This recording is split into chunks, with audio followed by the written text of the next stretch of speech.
بسم اللہ الرحمن الرحیم۔ ہدہد وہ واحد پرندہ ہے جو زندگی میں صرف ایک بار شادی کرتا ہے اور وہ اپنے جیون ساتھی کی وفات کے بعد اکیلے ہی زندگی گزارتا ہے۔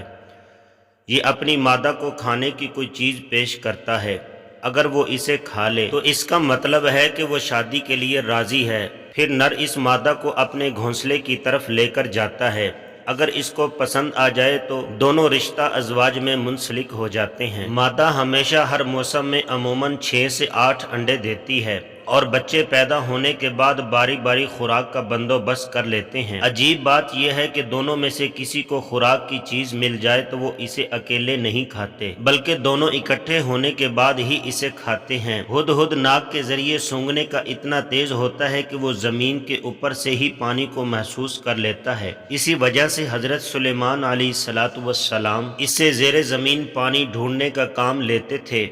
ہدہد ہزاروں میل کا سفر بغیر رکے طے کرنے کی طاقت رکھتا ہے، اسی وجہ سے حضرت سلیمان علیہ السلام نے اسے دوسرے ملک ملکہ بلقیس کو خط دے کر بھیجا تھا۔ ہدہد کی ازواجی زندگی آج کے دور کے انسانوں کے لیے ایک مثال ہے کہ عقل نہ رکھنے کے باوجود بھی ایک دوسرے کا کتنا خیال رکھتے ہیں، اور انسانوں کی زندگی آپس میں جھگڑے ہی ختم نہیں ہوتے۔